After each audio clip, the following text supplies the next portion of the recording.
Alrighty everybody, welcome back to another Ghostbusters modding video. So soon after doing the trap video, I got the bug. I know I was going to do a vote between the Batmobile and my PKE meter, but it turns out I'm unable to get the paint that I require for the Batmobile at the moment. So I thought I would just skip straight to the PKE meter. So let's have a look at it. So I've done a review on this. There will be a link in the description. So yeah, I'm not going to talk about what it is. I've got it turned off just now. So what I'm going to do is I'm going to do a very simple mod so that when I'm pressing this button it will control the arms going up and down, and this will be the on off switch / change direction switch. It's a surprisingly simple mod.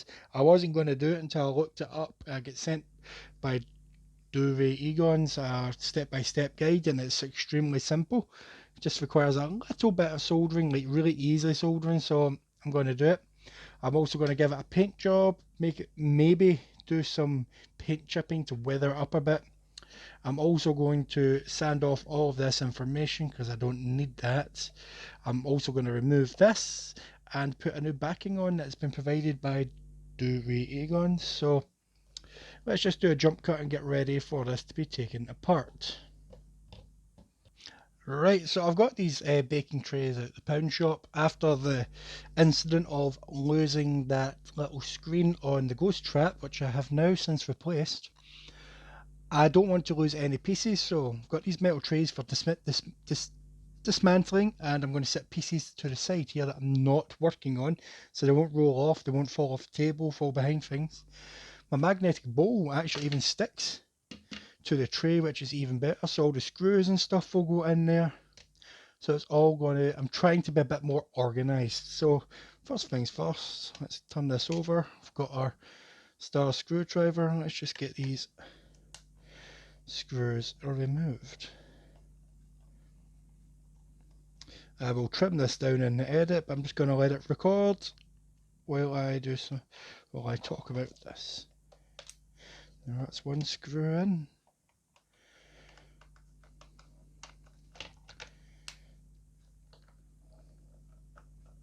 I will probably speed this up with some music over it. I said that in the last video, but I probably will do it because no one wants to sit and watch me remove screws for a few minutes. Nobody wants to see that. So let's just...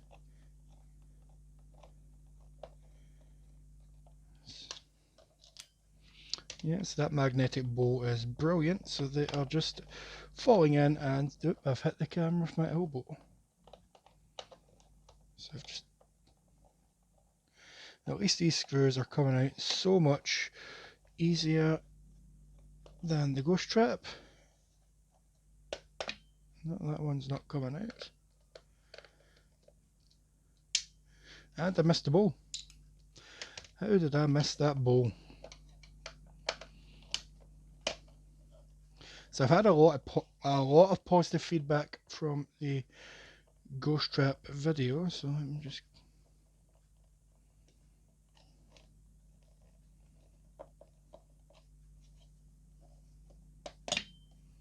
Nope, it's not out yet. There we go, and the final screw.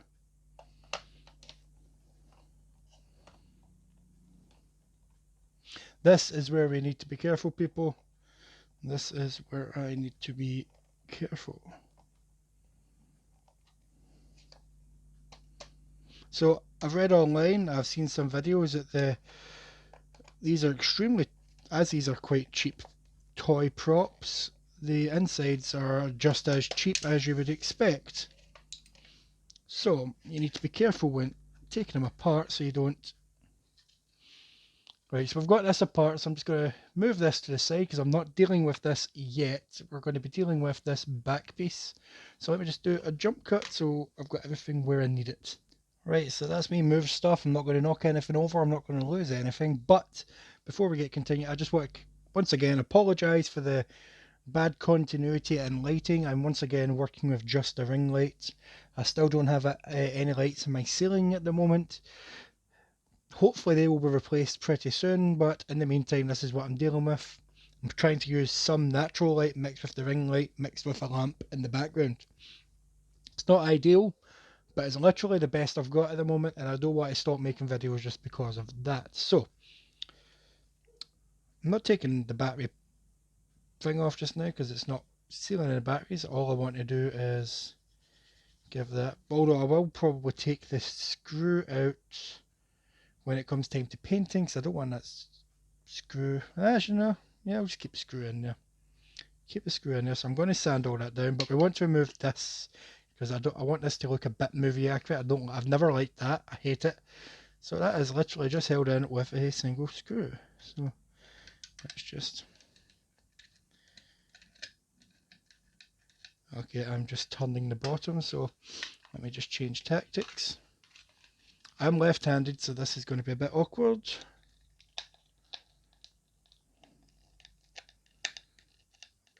Oh, I'm always using my right hand when I'm doing these things. Because of where my table is positioned and the way my camera has to be set up, I usually have to use my right hand for anything because my arm is hitting the wall. So I'll just shove that in there and that just pops out. So I don't really want this anymore, so I'll keep it though in case I ever need it. So I'll put that in a drawer somewhere. So we are left with this. So I'm just going to use my rotary tool Dremel thing to cut this down.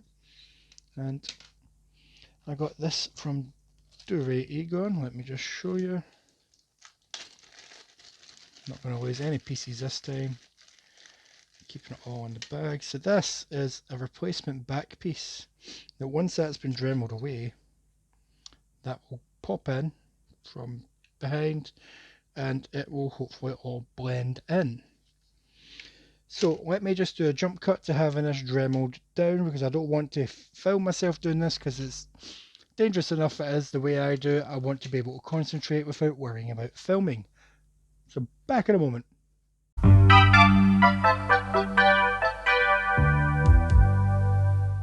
Right, I've done that with the Dremel / rotary tool. It actually took me about 25 minutes because I couldn't really get it neat enough. It's really unneat, I'll show you. So as you can see, I've got it cut out. It's not a perfect circle. Here's the item that Egons gave me. So if you look on the inside, there's a little little hoop here, so that shows you where that should line up. So if you line it up and put it in, you can see once I straighten it, it's good, but there's still little gaps around it because I made it a slightly too big. So I'm going to go look for my green stuff. So if you just give me a moment, we'll do a jump cut. Right, so I'm just going to mix up some of this green stuff. I'm not going to mix up as much as I did when I modded the Ghostbusters trap. But I'm not going to do it on camera because, as you know, it gets quite sticky, so I'll be back in a moment. So I made up some green stuff, I've rolled it around this little piece, so I'm going to put it in here.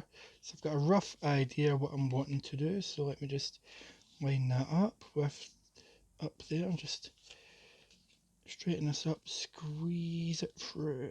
There we go, squeeze that through.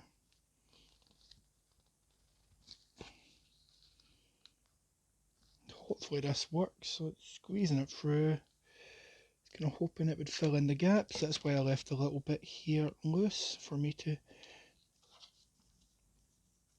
roll up and squeeze in the gaps myself.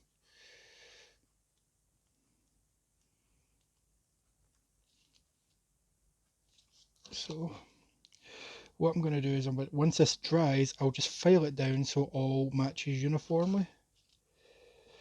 I just need to fill in another little gap.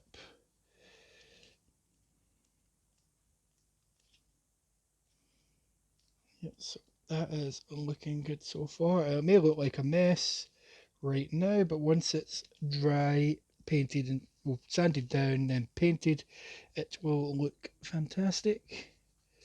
So let's see, is there anywhere else I would like to fill in? Just a tiny, tiny, tiny little bit. Up here, let's see if I can get that filled in. Where's that bobby pin? Grabbed a random bobby pin for this exact purpose. If you're wondering why I've got one of these, I used to have long hair before I was bald. And I still have a jar of them because no matter, anybody that's ever owned bobby pins will tell you, even if you haven't used them in years, you will still find them randomly all over your house, even if you have gutted that house out and moved several times. You will still find bobby pins. See if I can get that scraped off there. Don't want that on there. Right, let's have a last look. Yeah, so I've got all those little gaps filled in nicely, I think. So let's see if I can use the bobby pin to smush that down as flat as possible. Or just scrape some of it out, because that will make the sanding process easier. Let's do the same here. And in here. Just smooth it out and squash it down.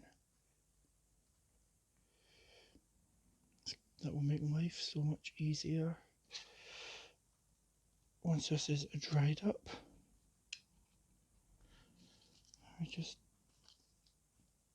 reposition it. There we go. So I would say that that's done for now. Let's just put that in the tray. That's as done with this side of the PKE meter. So let's have a look at the other side.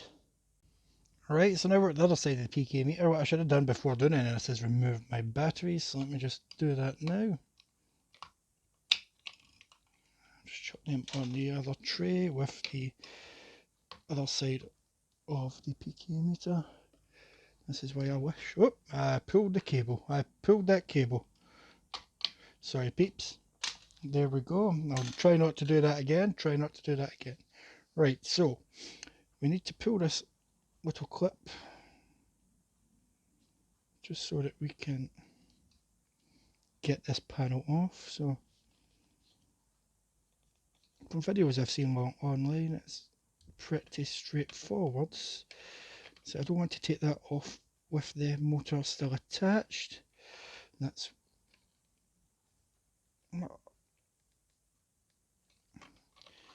okay. This is not as easy as it made to look on other videos. So let me just do a quick jump cut to getting this off. So all you're supposed to do is pull this clip back and lift this up.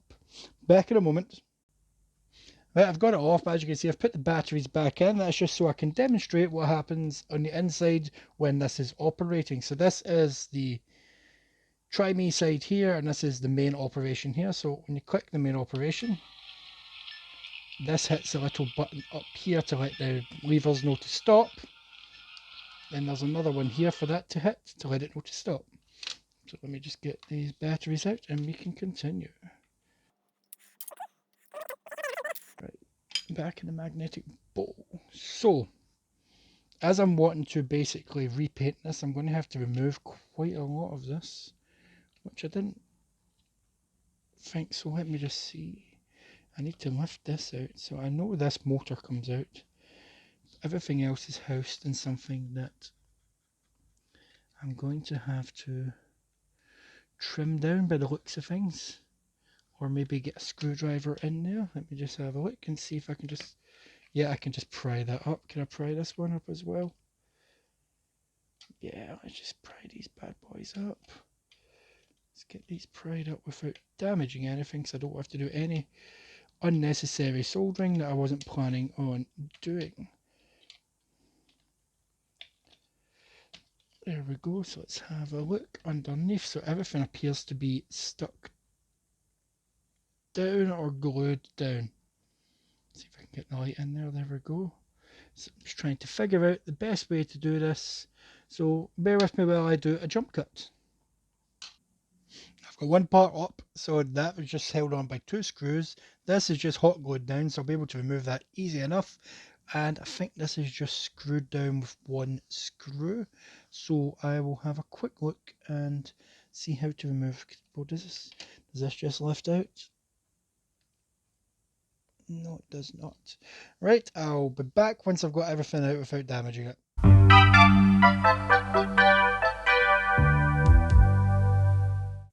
Right, I've got everything detached and over there. It's taken me literally about an hour and 55 minutes for that was getting the speaker unattached. I eventually had to remove part of this holding just to get something under and pull it out, because it As you can see, it was pretty much glued in there. Hopefully I've not damaged it too much. I've removed all the little bits that would hold these on, so take that off, put that on the other tray, and pop this one off.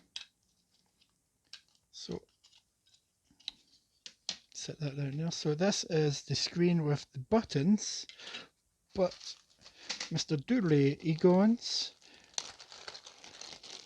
the main thing that I got from him was a new screen printed, so let me just remove that just now. Put this new screen up here, so this is what the new screen will be like, and I like the look of that.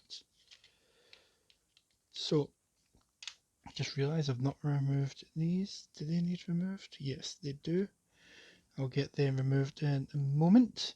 Get those red lights removed. The reason I took the speaker out, I was sitting thinking to myself, I don't need to remove this speaker. But then I was like, I'm going to be spraying this, and these little speaker holes, if any of that spray paint gets in there and onto that speaker, I don't know if that would ruin it or not. So I decided I needed to get it out. So the only thing left to do now is remove these little red bits, get it all sanded down, wait for the green stuff to dry, and I can get it sprayed. So I think that's me done for today. There's not much I can do until the green stuff is dry, because let's face it, I'm not spraying it until it's dried. So to do a jump cut until next time. Right, so that's sanded down. I've even sanded in, I got in between the ridges here with a mini file that I've used for my Warhammer. Did all that off camera because I wanted to take my time with it. So I've got them sanded down, I've got that done. I've given them a wash with some sugar soap to get them ready to be primed. So I'm just going to go prime them. Once they've been primed, I'll then give them a coat with silver. I'm not going to show any of that, but I'll be back once the silver coat has dried. Alright, so that's the silver paint been down. I've masking taped off this little piece here because that stays silver. So what I'm going to do now is do some paint chipping with some toothpaste. So I'm not going to go as mental as I did with the paint chipping on the ghost trap. I'm just going to do some slight bits because I don't think this is going to have been through quite as much as the ghost trap. So this is just gel toothpaste. So the way I figure is the top of this is going to be pretty scuffed, because that is where it'll probably be getting hit with your equipment when it's in your holster. It's going to be pretty badly scuffed up at the top, and also on this front panel roof here. This is where I think it will most likely get scuffed. So the way I've figured it is, it's not going to have as much beating as a trap, but it's going to get hit while it's in your holster, and if you're scanning for ghosts, you may drop it if you're startled or get attacked by a ghost. So it's going to have some scuff. It's not going to have a lot. So I'm going to stop speaking now, get all this scuffed up. I'll just probably put some music over this while I'm speeding it up. Then the next shot will be, well, these will get covered in black paint. You won't see that, and you'll see the finished result when I'm taking off the paint chipping. Enjoy the music.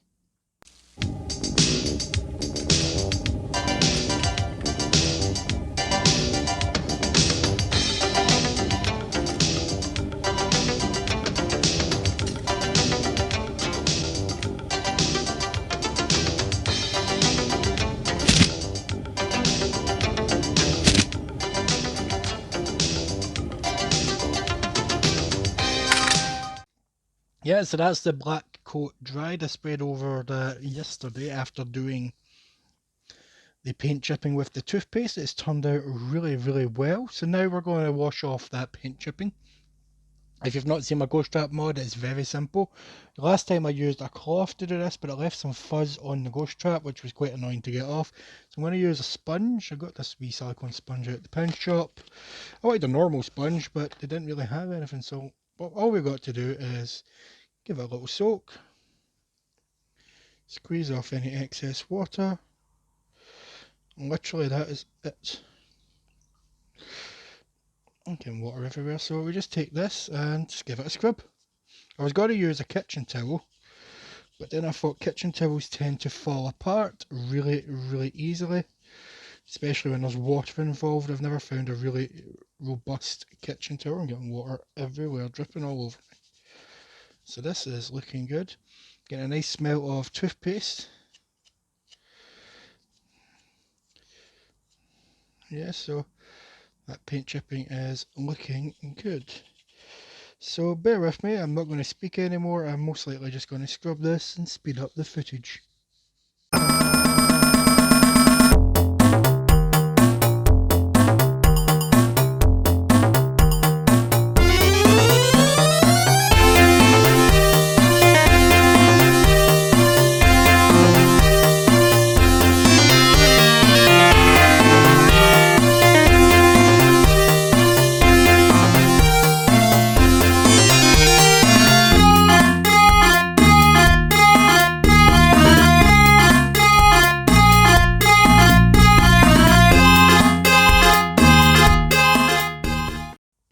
Right, so I've just got these all dried up. I've got them dried, so let's have a look how they look. So I went a wee bit overboard with the paint chipping than I planned to do, but I quite like how it's turned out. So let me just set these together so you can have a rough idea how it's going to look. Put these back together like there we go. So the PKE meter will be like that. So I've got this silver. That's turned out really well. I need to maybe put some more black around the edges. It looks a little too clean silver wise, so I may give that a once over with some Nuln oil from my Warhammer.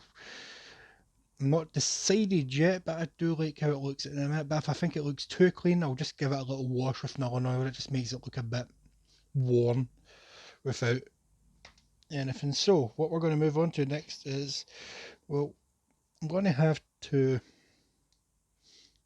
take this screen off and keep these buttons as they are, so just need to figure a way of cutting this without damaging it. Back in a moment. Yeah, so that quite literally was a moment. I just used my little Warhammer snippy snip things, got that cut off, so I'll just take it apart again. So this is going to go in here. I had to widen those holes at the top. So that's going to sit there like so. Just want to make sure this will also fit. Perfect. So let's have a look. That is great. Those white lines look a little too clean for me, so I think I will give that a wash with Nuln oil. Possibly these buttons as well. Are they not pushing all the way through? There we go. So I think I will give maybe the buttons a wash over with Nuln oil as well. Not sure yet. We'll wait and see how it looks once it's all assembled. Yes, I quite like that. I quite like that indeed. So I'm just going to leave them sitting there like that. So what is next? I don't really need you anymore, but I'll put you in my junk drawer because you never know when you may come in handy. So I've got these buttons as well. Let's see, how do these look? Let's see. Yeah, they're looking quite clean as well. I may leave them as they are. I was considering for a second to give them a wash with Nuln oil as well. But no, I've decided against it. Let's have a look-see. So this goes back on like, let me just see. What side does this go on? Yep, so it sits back on this way. It's just reassembling now, just getting to the reassembly. So I may use my glue gun to keep this down. Yeah, so now that that's in, I may just give it a little dab. Those points to keep it down. But I will double check that this is down the right way before the glue gun comes out.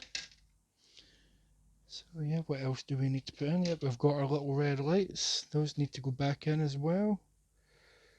So those go in this way. These will probably get glued in once the little board goes on top. Yep, so make sure they're both sticking out as far as each other. Perfect. And those silver buttons have come down. Those silver buttons popped out, so just leave them there like that. What else have we got? That doesn't go in quite yet. Neither does that. So the only thing really left is to get the guts back in, but before we do that, I'm going to show you what I'm going to do. So I'm just going to do a jump cut to get this moved out the way and bring the guts over.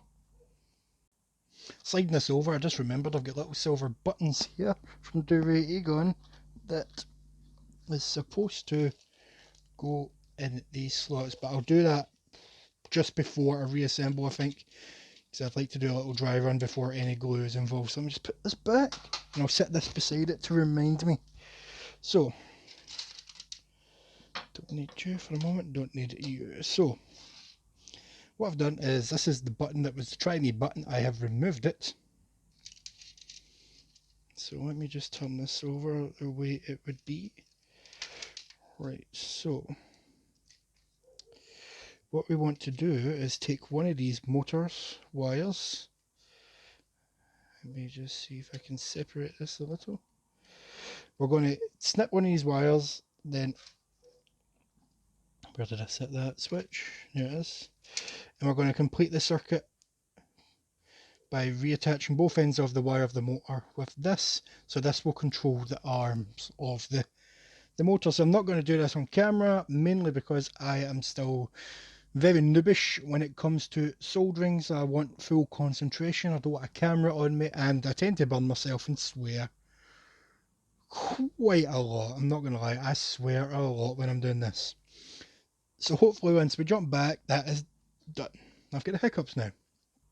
So that's me finished doing the soldering. I've just cut off those little heat shrink tube things. I'm not sure. Heat shrink tube, that's what it says in the tub, the packet.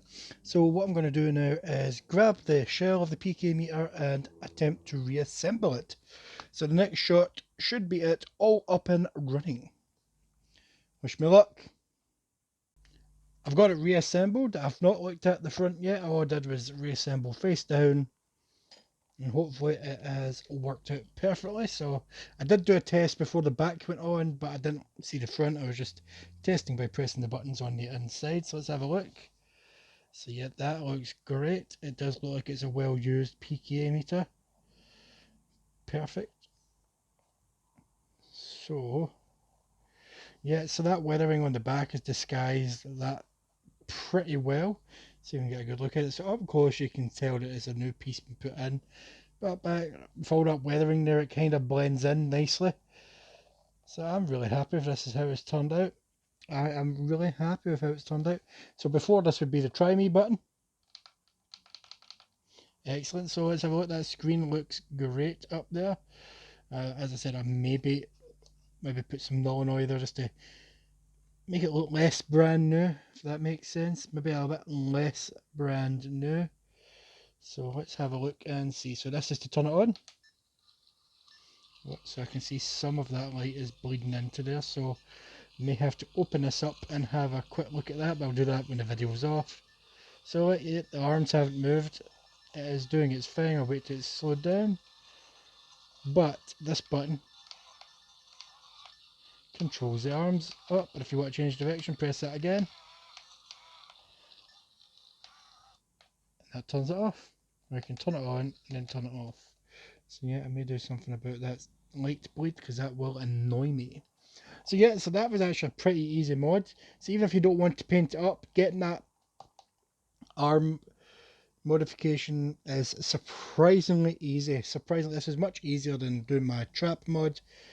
I did this in a couple of days. My trap mod took me a month, but that was mainly due to soldering issues. But I'm really happy with this. Really happy. All I've got left to do is put those little silver buttons in the front, because I've just realized I did not do that. So I can do that. Now, you know what, I'll do a quick jump cut before the video ends. Right, so that's me got this sorted. So I've got those little bits put in from PKE. They look pretty good. I maybe need to file a couple of them down, but I glued these bottom two in because they seem pretty loose. These two top ones just popped right in there, so they were fine. I think those two were loose because I filed them before putting them in, and I think I just filed them a smidge too much. So I also fixed that issue with the light bleeding through. What I did was, let me just turn that off. So I realised after I snipped that screen there was a little bridge, little a little half pipe, like in skateboarding terms, a little ridge that was blocking the light going onto the screen. So what I did is I took a little piece of this sticky back Velcro, the soft stuff, and I cut a strip that was thinner than this and just kind of stuck it between them. That way the sticky back Velcro, like this, the soft stuff wouldn't be interfering with anything, and it has done a great job stopping that light bleeding through. So I think this looks great. I like that I can control my arms, like it turns off automatically. I'm really happy with the job I've done. Let me know in the comments below what you think of this. I'm going to do some more mods in the future. As it is right now, I've got no Ghostbusters things left to mod, but I've got a Batmobile that I want to repaint. So once my local hardware shop's got all the Warhammer paints restocked, I'll be able to get that started sometime soon. But now that I've got this modding itch, I'll be having to scratch it as often as I can. But yeah, thanks for watching. If you're a newcomer, hit us with a like and subscribe if you enjoyed what you've seen. And if you are a vintage viewer, thanks for coming back. Let me know what you think of the video. And as always, don't forget, have a gidgeon.